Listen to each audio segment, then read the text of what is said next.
Hello world, அனைவருக்கும் வணக்கம். பத்மநாபபுரம் அரண்மனை திருவிதாங்கூர் சமஸ்தானத்தின் கட்டடக்கலையின் அதிசயம். வேர்ல்டில் நீங்கள் எவ்வளோ பெரிய பேலஸ் வேணாலும் பார்த்துருக்கலாம். ஆனால் ஒரு என்டையர் பேலஸுமே பார்த்திங்கன்னா ஒரு மரத்தாலே செய்யப்பட்ட ஒரு பிரம்மாண்டமான ஒரு அரண்மனைனாக்க இது கண்டிப்பாக நம்ம இந்த பத்மநாபபுரம் அரண்மனை தான் சொல்லலாம். இது எங்கே இருக்குது அப்படின்னு பார்த்திங்கன்னா நம்ம கன்னியாகுமரி மாவட்டத்தில் தக்கலைன்ற மாவட்டத்துக்கு அருகில் தான் இருக்குது. இப்போ நீங்கள் பார்த்துட்ருக்கிறது நம்ம பத்மநாபபுரம் அரண்மனையுடைய அஃபிஷியல் வெப்சைட்டுடைய தமிழ் ட்ரான்ஸ்லேஷன் தான் பார்த்துட்ருக்கீங்க. சரி, இதில் என்னென்ன சிறப்பம்சங்கள் இருக்குது, என்னென்ன மாதிரி நினைவு சின்னங்கள் இருக்குது, அதனுடைய கன்ஸ்ட்ரக்ஷன் என்ன, எவ்வளோ கெப்பாசிட்டி இருக்குது, அதனுடைய ஹிஸ்ட்ரிஸ் என்ன இருக்குது அப்படின்றத பார்க்கலாம். வாங்க நிகழ்ச்சிக்குள்ளே போகலாம். இப்போ நீங்கள் பார்க்குறீங்க இல்லையா, இதுதான் அந்த பத்மநாபபுரத்துடைய முகப்பு தோற்றம் சொல்லலாம். இது பார்த்திங்கன்னா நம்ம இந்த காலத்தில் கட்டக்கூடிய டியூப்ளெக்ஸ் ஹவுஸ் மாதிரியே இருக்குன்னு வச்சுக்கலாம். நீங்கள் அந்த காலத்தில் பார்த்திங்கன்னா இந்த டியூப்ளெக்ஸ் ஹவுஸ் மாதிரி அவங்க அந்த கேரளா ஸ்டைலில் கட்டியிருக்காங்க. இதில் இருக்க அந்த கேப் எல்லாமே பார்த்திங்கன்னா அந்த உடன் ஸ்ட்ரக்சராலேயே அவங்க ஃப்ரேம் பை ஃப்ரேம்ஸ் மாட்டியிருக்காங்க. ரொம்ப அழகாக பண்ணியிருக்காங்க. இதை நீங்கள் பார்வையிடணும் அப்படின்னு பார்த்திங்கன்னா காலையிலே பாருங்கள். நுழைவு நேரம் காலை 9 மணிலேருந்து 12-30 மணி வரைக்கும் தான். அதுக்கப்புறம் லஞ்ச் பிரேக், அதுக்கப்புறம் 2 to 4:30 வரைக்கும் பார்க்கலாம். மண்டே கண்டிப்பாக நீங்கள் போனால் பார்க்க முடியாது. ஸோ இது மல்டிபிள் லாங்குவேஜஸில் இருக்குதுன்னு நினைக்கிறேன். நான் கூகுள் ட்ரான்ஸ்லேட் தமிழில் உங்களுக்கு ட்ரான்ஸ்லேட் பண்ணி தான் சொல்லிகிட்ருக்கேன். இது நீங்கள் நாகர்கோவிலில் இருந்துட்டு ஒரு கேப் ஹையர் பண்ணிவிட்டு கூட நீங்கள் போகலாம். இது கன்னியாகுமரி மாவட்டத்தில் பார்க்க வேண்டிய முக்கியமான ஒரு பிளேஸ்னே நம்ம சொல்லலாம். சரி, இதில் என்னப்பா இருக்குது, வேறு ஏதாவது சிறப்பம்சங்கள் இருக்குன்னு சொன்னால் அந்த கேலரியில் தான் சில விஷயங்கள் காமிக்கிறேன். நீங்கள் உள்ளே போய்ட்டு இந்த வியூஸ் எல்லாத்தையுமே ஈகிள் ஐகளால் பார்க்க முடியுது. பூமுக மாளிகா அப்படின்னா என்னென்னா, உள்ளே என்ட்ராகும்போது இந்த பாருங்கள் ஒரு கோன் மாதிரி தெரியுதில்ல பார்த்திங்களா, ஒரு ட்ரையாங்கிள் ஷேப்பில் பார்த்திங்கன்னா அதான் என்ட்ரன்ஸு. நீங்கள் அது உள்ளே என்ட்ராயிட்டு உள்ளே போனீங்கன்னா 2 அடுக்கு மாளிகை மாதிரி இருக்கும். கீழே ஒன்று இருக்கும், மேலே ஒன்று இருக்கும். இதுக்கு லெஃப்ட் ஹேண்ட் சைடில் ஒரு மணிப்புறாவும் இருக்கும். டைம் அந்த காலத்தில் அந்த இடத்துல ஃபிக்ஸ் பண்ணியிருக்காங்க. ஆக்சுவலி இதில் வர சவுண்ட் அந்த அலாரம் எல்லாமே போனால் ஒரு 3 கிலோமீட்டர்ஸ்க்கு அப்பயே கேட்குன்னு சொல்லியிருக்காங்க. இதனோட பேக்ரவுண்ட் பார்த்திங்கன்னா ரொம்ப அமேசிங்கான ஒரு மலைச்சாரல் பக்கத்தில் இருக்கிற மாதிரி இருக்கும். நீங்கள் அந்த இடத்துக்கு போகும்போது நீங்கள் அந்த ரம்யத்தை உங்களால் ஃபீல் பண்ண முடியும். சரி, வேறு என்ன சிறப்பம்சம் இருக்குது, இது நீங்கள் போனீங்கன்னாக்கா 2 அடுக்கு மாளிகை மாதிரி இருக்கும். கீழே போயிட்டு மேலே ஏறி போனீங்கன்னா அந்த மந்திரை சாலை இருக்கும். இந்த மந்திரை சாலையில் தான் அரசர்களை அமைச்சர்களும் முக்கியமான சந்திப்புலாம் நிகழ்னு சொல்கிறாங்க. இதனுடைய கன்ஸ்ட்ரக்ஷன் இந்த ஒர்க்கெல்லாம் பார்த்திங்கனாக்கா உங்களுக்கு கேரளா ஸ்டைலில் இருக்கும். ஆனால் அங்கே இருக்கக்கூடிய சேர்ஸ்லாம் பார்த்திங்கன்னா சைனீஸ் ஸ்டைலில் இருக்கும். அப்போயே அந்த காலத்தில் பிஸ்னஸ்லாம் பண்ணியிருக்காங்க 400 years பிஃபோர் அப்படின்னு சொல்கிறாங்க. நான் சொல்கிறது ஆங்கிலேய வருகைக்கு முன்ன. சரி, இது என்னடா இது புதுசாக இருக்குன்னா பார்த்திங்கன்னா சப்ரமஞ்சகம் அப்படின்னு சொல்கிறாங்க. இந்த சப்ரமஞ்சகத்தில் என்ன ஸ்பெஷல் அப்படின்னாக்க 64 வெரைட்டி ஆஃப் உடன் பீசஸை வச்சுட்டு அது எல்லாமே மூலிகை மருத்துவங்களுக்கு கொண்டே கட்டில். இதில் தான் ராஜா படுத்துறவங்க வரான். இது நான் ஃபோட்டோகிராஃப்ஸ் ரியலாக எப்படி இருக்கோ அதே போல் தான் இங்கேயே இருக்குது. ரொம்பவே அழகாக இருக்கும். பார்த்திங்கன்னா அந்த 4 பக்கம் அந்த பில்லர் மாதிரி இருக்கிறதெல்லாம் பார்த்திங்கன்னா ஒரு அன்னாச்சி பழத்தை வெட்டி வச்சா எப்படி இருக்கும், அது போல் முள்ளு அதெல்லாம் நிறைய ஜாயின் பண்ண மாதிரி சொல்லியிருக்காங்க. இது மூலிகை கட்டல் அப்படின்னு சொல்கிறாங்க. சரி, நிறைய விஷயம் உள்ளுக்கு சின்ன சின்ன பீசஸ்லாம் இருக்குது. இப்போ நீங்கள் பார்த்துட்ருக்கதா பார்த்திங்கன்னா விதிவிலக்காக கட்டிடக்கலையின் பாணியோட மரக்கட்டம் பண்ணக்கூடிய மணிமேடானும் சொல்கிறாங்க.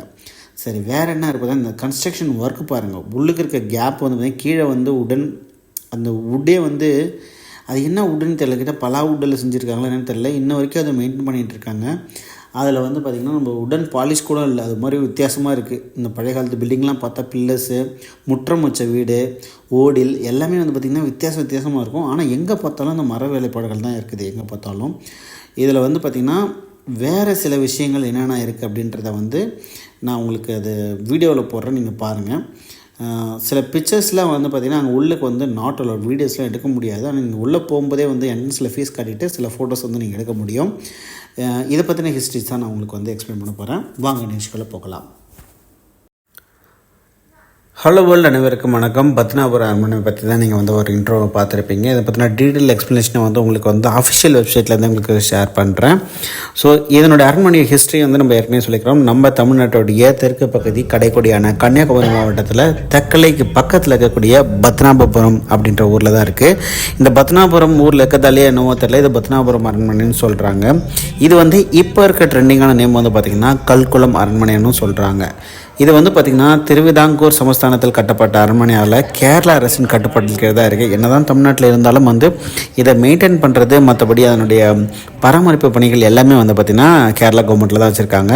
கேரளா அரசின் தொல்லியல் துறையினால் பராமரிக்கப்பட்டதுன்னு சொல்கிறாங்க. இந்த அரண்மனையை சுற்றி கருங்கல்லான கோட்டை அமைஞ்சிருக்குன்னு சொல்லலாம். இது வந்து ஒரு மேற்கு தொடர்ச்சி மலையின் பகுதியான வேலிமலையின் அடிவாரத்தில் வந்து அமைஞ்சிருக்காங்க. ஸோ உள்ளுக்கு நீங்கள் போகும்போது பார்த்திங்கன்னா ரொம்ப அழகான ஒரு என்ட்ரன்ஸு. அது வந்து பார்த்திங்கன்னா அந்த கோவிலில் இருக்க கல்தூண் மாதிரியே இருக்கும். உள்ளே போனீங்கன்னா வந்து பார்த்திங்கன்னா எல்லாமே 2 அடுக்கு மாளிகை மாதிரியே இருக்கும். ஆனால் நடுவில் இருக்க கேப்பு எதுவுமே எல்லாத்தையும் பார்த்திங்கன்னா எல்லாமே உட்டாலே வந்து மறைச்சிருப்பாங்க. அவ்வளோ தச்சு வேலை வந்து ரொம்ப அழகாக பண்ணியிருக்காங்க. இந்த அரண்மனையில் வந்து திருவிதாங்கூர் சமஸ்தானத்தை ஆண்ட ரவிவர்ம குலசேகர பெருமாள் என்பவரால் 1601 வந்து கட்டப்பட்டதாக சொல்கிறாங்க. ஆனால் இப்போ இருக்க அரண்மனை முழுசும் அவரால் கட்டப்பட்டது இல்லை எனவும் அந்த முகப்பில் இருக்க தாய் கொட்டாரம் மட்டுமே வந்து அவரால் கட்டப்பட்டதுன்னு சொல்கிறாங்க. அவங்களுக்கு பின்னாடி வந்த ஆட்சியாளர்கள் அவர்கள் மருமகனான அனிழம் திருநாள் மார்த்தாண்ட வர்ம காலத்தில் இந்த அரண்மனை வந்து எக்ஸ்பேண்ட் பண்ணுறதுக்கதாக சொல்கிறாங்க. இது வந்து ஒரு கேரள கட்டிடக்கலைக்கு சிறந்த எடுத்துக்காட்டாக சொல்லலாம். காலங்காலமாக புதிக்கப்பட்டு வந்து சொல்கிறாங்க. இப்போ நீங்கள் போய் பார்த்தாலும் அந்த ஓல்டன் டெக்னாலஜிஸ் எல்லாமே உங்களால் ஃபீல் பண்ண முடியும். இந்த அரண்மனையின் எல்லா பகுதிகளுமே வந்து பார்த்திங்கன்னா இயற்கை ஒளியை பயன்படுத்தும் விதத்தில் கட்டப்பட்டிருக்க சொல்கிறாங்க. அதாவது நேச்சுரல் லைட்ஸ் தான் வந்து உள்ளுக்கு அதிகமாக இருக்கும். நீங்கள் போனீங்கன்னா உள்ளுக்கு பெருசாக லைட்லாம் போட்டிருக்க மாதிரியே தெரியாது. ஆனால் நேச்சுரல் லைட்ஸ் எல்லா இடத்துலையும் இயற்கையாகவே இருக்கிற மாதிரி சொல்லுவாங்க. இந்த வீட்டெல்லாம் பார்க்கும்போது பார்த்திங்கன்னா எங்கள் பழைய காலத்து வீட்டில் வந்து பார்த்திங்கன்னா பெரிய பெரிய கல் தூண் இருக்கும். பெரிய பெரிய மரங்களால் செய்யப்பட்ட தூண்கள்லாம் இருக்கும். நிறைய தச்சு வேலைகள் செய்யப்பட்ட மேலே சீலிங்ஸ் எல்லாமே வந்து பார்த்திங்கன்னா வந்து மரத்தாலே க்ளோஸ்அப் பண்ணியிருப்பாங்க. ஆனால் அதில் இருக்கிற பெரிய பெரிய பாராக இருக்கக்கூடிய அந்த உடன் பீசஸ்லாம் பார்த்திங்கன்னா அதில் ஏகப்பட்ட ஃப்ளவர்ஸ் டிசைன்ஸ்லாம் வரைஞ்சி வச்சுருக்காங்க. இதெல்லாமே வந்து பார்த்திங்கன்னா ரொம்ப வித்தியாசமாக யூனிக்காக இருக்கக்கூடிய ஒரு விஷயம். ப்ளஸ் டாப் ஆஃப் தட் என்னென்னு பார்த்தீங்கன்னா இது கேரளா பாணியில் கட்டப்பட்ட பில்டிங்காக இருந்தாலும் ஒரு அரண்மனையாக இருந்தாலும் சீன பாணியிலான சிம்மாசனம் இருக்குது. இது அங்கேருந்து தெரிவிக்கப்பட்டதாகவோ அல்லது அன்பளிப்பாகவோ பெறப்பட்டதோ இருக்கலாம்னு சொல்கிறாங்க. சரி, எப்போ அந்த காலத்தில் பண்ணியிருக்காங்க? 400 வருஷத்துக்கு முன்னாடி எப்போ இதெல்லாம் அன்பளிப்பாக வரும்னு யோசிக்கிறீங்க. ப்ளஸ் இவங்க ஒரு கெஸ்ட் ஹவுஸியாக வச்சுருக்காங்க ஃபாரினர் ஸ்டேஜில். ஸோ என்னென்ன சிறப்பம்சில் இருக்குன்னு நீங்கள் அந்த பிக்சர்ஸ் போடும்போது உங்களுக்கு புரியும். இந்த அரண்மனைகளுடைய மிகப்பெரிய அன்னதானம் கூட உள்ளது. இது ரொம்ப பெருசுங்க. எனக்கு கீழே போய் பார்த்தா அவ்வளோ பெரிய சோல்ஜர் சிப்பாய்க்கு அட்லீஸ்ட் இந்த பாசறைன்னு சொல்கிறதா இல்லை வந்து அரண்மனை கொடைன்னு சொல்கிறதா, இது கிட்டத்தட்ட ஒரு 2000 பேர் அட் எ டைமில் உட்காந்து சாப்பிடக்கூடிய அவ்வளோ ஒரு பிரம்மாண்டமான ஒரு உணவு கூடம் வந்து பார்க்கலாம். அந்த உணவு கூடத்துக்கு லெஃப்ட் சைட்லேயே வந்து பார்த்திங்கன்னா சீன சாடிகள் வைக்கப்பட்டிருக்குன்னு சொல்கிறாங்க. அதாவது இந்த குடுவை போன்ற அமைப்பு, தும்பை போன்ற அமைப்பு, நெற்களெல்லாம் சேமித்து வைக்கக்கூடிய அந்த களஞ்சியங்கள் மாதிரியான பொருட்கள்லாம் நீங்கள் பார்க்கலாம். போவா 1795 போவான்னு இதில் கிபி தெரியும். இதுனா போவான்னு போட்டிருக்கு. எனக்கு அதுக்கு என்ன அர்த்தம்னு புரியல. போவா 1795 தலைநகரில் இருந்து பார்த்திங்கன்னா அரண்மனையிலேருந்து தான் திருவனந்தபுரத்துக்கு மாற்றப்பட்டதாகவும் சொல்கிறாங்க. இதனுடைய உப்பரிகை மாளிகை அருகே சரஸ்வதி தேவன் கோயில் இருக்குன்னு சொல்கிறாங்க. சரி, பூமுகம். இந்த பூமுகம் அப்படின்னா என்ன அப்படின்னு பார்த்தீங்கன்னா அரண்மனையோடைய என்ட்ரன்ஸ். நம்ம வீடியோவில் கூட காட்டுவோம். ஃபஸ்ட்டு உள்ளுக்கு என்ட்ரானோடனே உங்களுக்கு லெஃப்ட் ஹேண்ட் சைட் பார்த்திங்கன்னா அந்த டிக்கெட் பூத் இருக்கும். அங்கே நீங்கள் போய்ட்டு அந்த கவுண்டரில் டிக்கெட்லாம் வாங்கிக்கலாம். பெரியவங்க, சின்னவங்க, ஸ்டூடெண்ட்ஸ், காலேஜ் ஸ்டூடெண்ட்ஸ், இது போல் ஒவ்வொரு பக்கம் ஒவ்வொரு பேக்கேஜ் இருக்குது. ஃபோட்டோஸ் மட்டும் அலோட், வீடியோஸ் அலோட் கிடையாது. ஃபாரினர்ஸ்க்கு தனி ரேஞ்சஸ் போடுறாங்க. இந்த பூமு வேலை தான் மர வேலைப்படக்கூடிய கூடிய ரெட்டை மரக்கதவும் கருங்கல் தூணையும் உடையது அப்படின்னு சொல்கிறாங்க. இந்த இதில் பார்த்திங்கன்னா அந்த கதவில் மட்டும் 90 வகையான தாமரைகளை வந்து செதுக்கப்பட்டதாக சொல்கிறாங்க. இந்த பூமுகத்தில் கேரளா பாரம்பரியப்படி தொங்கு விளக்கும் ஒன்று உள்ளது அப்படின்னு சொல்கிறாங்க. சரி, தாய் கொட்டாரம்னா என்ன? இந்த அரண்மனையும் மிக மிக மிக பழமையான பகுதியே வந்து பார்த்திங்கன்னா இந்த தாய் கொட்டாரம்னு சொல்கிறாங்க. இது போக 1550க்கு முன்னாடி, அதாவது கிட்டத்தட்ட ஒரு 450 வருஷத்துக்கு முன்னாடி வந்து 4x8 வீடு பாணியில் கட்டப்பட்டதுன்னு சொல்கிறாங்க. 4x8னா பார்த்துக்கோங்க எவ்வளோ சின்ன சைஸில் இருக்கும்னு சொல்லிட்டு. இது வந்து பார்த்திங்கன்னா மேலும் 2 படுக்கை அறைகள் வந்து இந்த தாய் கொட்டாரத்தில் இருக்காங்க. இதுதான் வந்து அந்த அரண்மனையில் இருக்கக்கூடிய ஒரு ஓல்டஸ்ட் பிளேஸ்னே சொல்லலாம். அதுக்கப்புறம் சில விஷயங்கள்லாம் வந்து அவங்க எக்ஸ்பேண்ட் பண்ணியிருக்காங்க. அடுத்தது மந்திரைச்சாலை. இந்த மந்திரைச்சாலைங்கிறது மன்னருடைய அரசவைன்னே சொல்லலாம். இந்த அரசவையில் தான் வந்து பார்த்திங்கன்னா ஒரு பிரம்மாண்டமானதாக இல்லைனாலும் சிம்பிளாக இருந்தாலும் இது பார்க்குறதுக்கு வந்து முழுக்க மரத்தால் கட்டுப்படுறதால ஒரு மாதிரி ஒரு உள்ளுக்கு போகும்போதே ஒரு வைப் ஒன்று உங்களுக்கு கிடைக்கும். அதை நீங்கள் உள்ளே போய் பார்க்கும்போது தான் ஃபீல் பண்ண முடியும். சரி, வேறு என்ன சிறப்பம்சங்கள் இருக்குதுன்னு பார்த்திங்கன்னா உப்பரிகை மாளிகை அப்படின்னு சொல்கிறாங்க. இது 4 அடுக்கு மாளிகையாக உள்ளது. இந்த அரண்மனையின் மையத்தில் அமைஞ்சிருக்குன்னு சொல்லலாம். முதல் தளத்தில் அரசருடைய படுக்கை அறைகள் அமைஞ்சிருக்கலாம். இதனுடைய மருத்துவ குணம் கொண்ட கட்டில் ஒன்று இருக்குது, நம்ம ஏற்கனவே பார்த்துருக்கோம். அறையினுடைய சுவர்களில் வந்து பார்த்திங்கன்னா ஆயுதங்கள் நிறையா பொருத்தப்பட்டிருக்குன்னு சொல்லாங்க. சரி, செகண்ட் ஃப்ளோரில் என்ன இருக்குது அப்படின்னு பார்த்திங்கன்னா அரசர் படிப்பதற்கான அறைகளும் உபவாசம் இருப்பதற்கான அறைகளும் இருக்காங்க. இதில் வந்து பார்த்திங்கன்னா ஒரு பூஜை செய்யறதுக்குனே, ஒரு மெடிடேஷன் பண்ணுறதுக்குனே ஒரு ரூம் போட்டிருக்காங்க. இந்த பூஜை அறையில் வந்து தொன்மை வேலை விளக்கும் ஓவியங்களை வந்து சுவத்தில் நிறையா வரைஞ்சி வச்சுருக்காங்க. ரொம்ப பழைய காலத்து பெயிண்டிங் மாதிரி இருக்கும். நீங்கள் போய் பார்த்தீங்கன்னா ப்ரே பண்ணுறதுக்கு இதுக்கெலாம் வந்து பார்த்திங்கன்னா ரொம்ப டிசைனாக எனக்கு பிடிச்சது வந்து பார்த்திங்கன்னா இந்த காட்டு தான். இந்த காட்டில் இருக்க டிசைனே வந்து பார்த்திங்கன்னா ரொம்ப சிம்பிள் அண்ட் யூனிக்காக இருக்கும் பக்கத்தில். சரி, இதில் எல்லாமே வேறு என்னென்ன இருக்குதுன்னு பார்த்திங்கன்னா நவராத்திரி மண்டபம்னு சொல்கிறாங்க. இது கேரள கட்டடக்கலையிலிருந்து மாறுபட்டு விஜயநகர கட்டடக்கலை பிரதிபலிப்பதாக இருக்கிறாங்கன்னு சொல்கிறாங்க. ஓகே, இதன் தலைப்பானது தேங்காய் கூட முட்டையின் வெள்ளைக்கரு கற்கள் போன்றவற்றை கொண்டு அமைக்கப்பட்டது எனப்படுகிறது. இந்த மண்டபத்தில் நவராத்திரி காலங்களில் நடன நிகழ்ச்சிகளால் நடக்குமா. அரசர்கள் மண்டபத்தில் உள்ளே இருந்தே நிகழ்ச்சியை கண்டு ரசிப்பார்கள். அரச மகளிர் இந்த நாட்டிய நிகழ்ச்சிகளை கண்டு ரசிக்க ஏதுவாக மண்டபத்தை ஒட்டியே தெற்கு பக்கமாக ஒரு அறையும் அமைக்கப்பட்டிருக்காங்க. இந்த அறையிலிருந்து மரத்துலகின் வழியாக நடன நிகழ்ச்சியை கண்டு ரசிக்க முடியும் என்றாலும் மண்டபத்தில் உள்ளவர்களால் அவர்களை பார்க்க முடியாது என்ற அம்சத்தில் கட்டிருக்கிறது தான் ரொம்ப வித்தியாசமான கன்ஸ்ட்ரக்ஷன். பாருங்கள், எப்படி அந்த காலத்தில் ஒரு சைட்லேருந்து பார்த்தா தெரியும், மற்ற சைட்லேருந்து பார்த்தா தெரியாத அளவுக்கு பிரில்லியண்ட்டாக பண்ணியிருக்காங்க.